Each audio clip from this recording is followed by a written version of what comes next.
Everyone, it's Justine, and I'm going to show you how to do a quick and easy gift idea, and you can make 20 cards in 20 minutes and have 2 quick gifts to give to friends.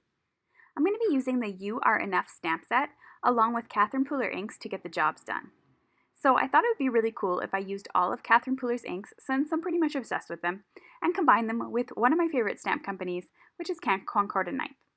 So I grabbed 20 pieces card fronts, and I'm going to slip about 4 or 5 in them at a time. Now for me personally, I do this about once or twice a month, and then by the time Christmas rolls around, I have about 30 boxes to give to friends, and I love to use them as stocking stuffers or just when I go to people's houses over the holidays as kind of a thank you for inviting me over. So I'm just going to ink these up in black ink, and I'm going to be using my MISTI stamping tool. Clearly, I'm going to speed things up so things don't get boring. So I'm going to be using the MISTI stamping tool, and I'm going to stamp this flower 20 times. The great thing about the MISTI is the fact that if I make a mistake or it doesn't stamp properly the first time, I can go ahead and stamp it again. I accidentally got a hair on it, and so I noticed that I was getting this little fiber mark on it, which is why I was fiddling around with it, and now everything is just fine and I can go ahead and create. So by adding 4 or 5 pieces of the cardstock onto your MISTI, you're saving that time of loading up your MISTI with the paper each time. Super cool. So once I finished that, I grabbed the solid part and lined it up as well with the MISTI, and I'm going to be using each one of Catherine Pooler's inks to create a card.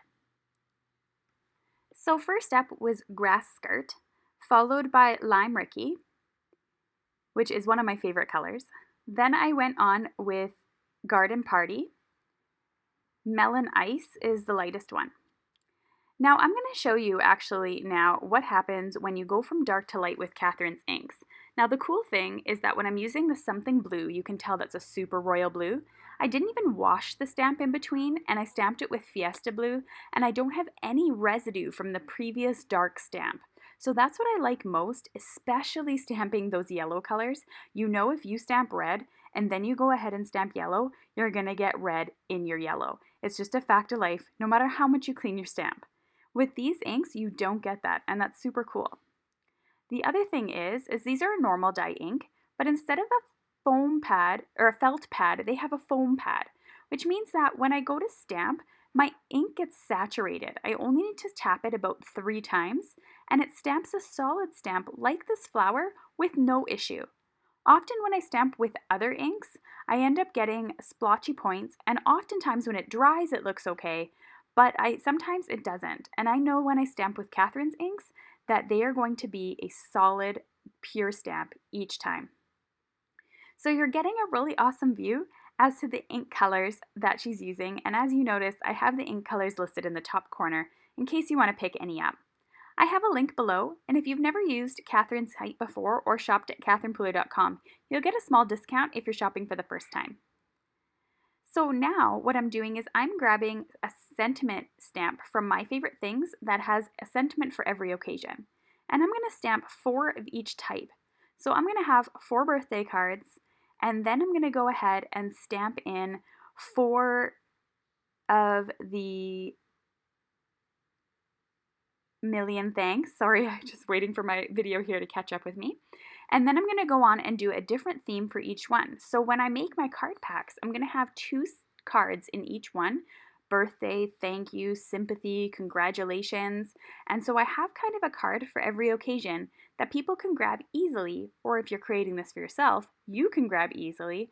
And it would be really, really fun to give these card packs to a friend. So as I mentioned, I do this about once a month with a different design. And the reason why is my family and friends all tend to know each other, so I don't want to give them all the same card pack because that could get a little bit weird. So I give one of these packs to a friend and one of these packs to a family member, and generally nobody has any issues overlapping. And I like to create these clean and simple cards. It really is a really great gift idea, and people really appreciate them, and they look forward to them every year. As I also mentioned, one of the cool things is the fact that I created these in 20 minutes, so it takes really no time at all. That does not, however, include cutting of the paper because I cut all my paper in advance at the copy shop so that it's clearly and easy, accessible for me to use when I need it. Next up, I like to create pretty envelopes to put in my cards. Now, oftentimes I include colorful envelopes, but you could also do white ones, and those ones are super cheap and affordable, where the colored ones usually are a little bit more expensive. So what I'm doing is I'm just putting my corner of this really beautiful stamp called Hello Lovely from Concord and Ninth, and I'm adding that to the corner to add a floral. I'm going to stamp these in black to make some elegant black and white envelopes. So I'm not going to show you all 20 of them, but I will show you a couple to show you what I mean. Now, of course, if you need to save even more time, this step is not necessary, but I think it looks really nice when you're going in and adding that special touch onto the envelopes. I think people just add that appreciation onto the card, and it doesn't really make it look like a homemade card. It makes it look like it's even better. It's just very professional looking, and it looks really elegant too, which is why I like it so much.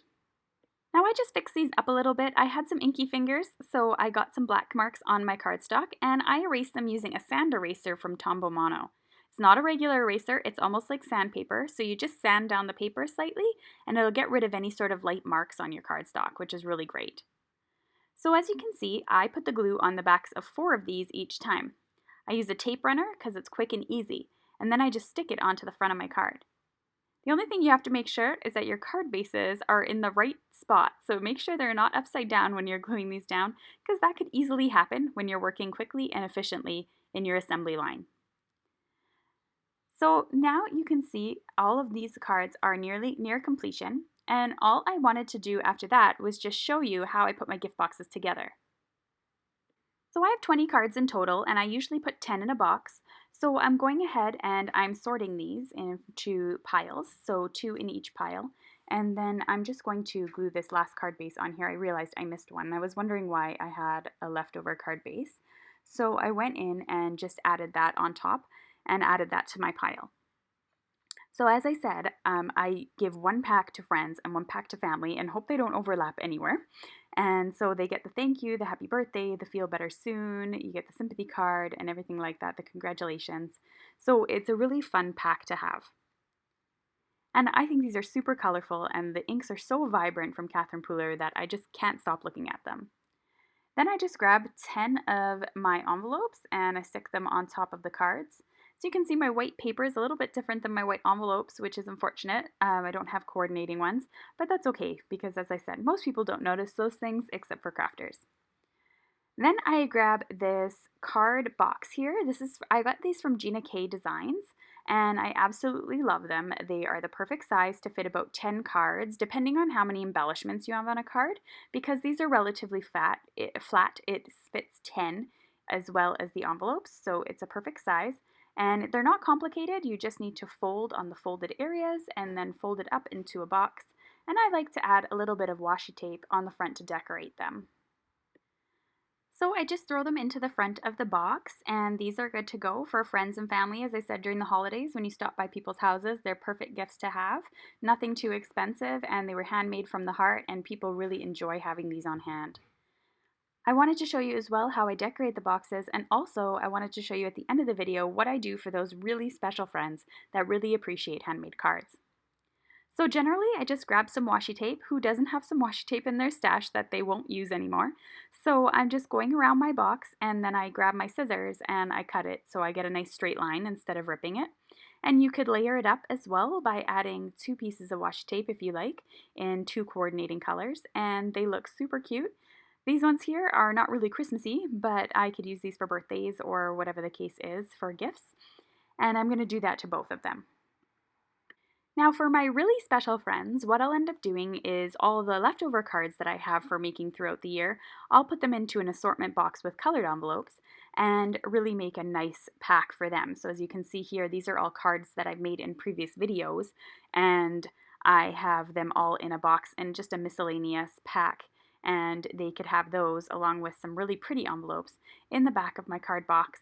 And I think those ones are really fun too, but I reserve these, as I said, for those of my friends that really appreciate the handmade cards and know how much work goes into those. So I hope you enjoyed today's gift idea. It's a little bit different than my traditional videos. If you're interested, you can subscribe to my channel, you can check out my blog, or check out 2 videos featuring other bulk card tutorials. Thanks so much for watching, everyone. Have a great day.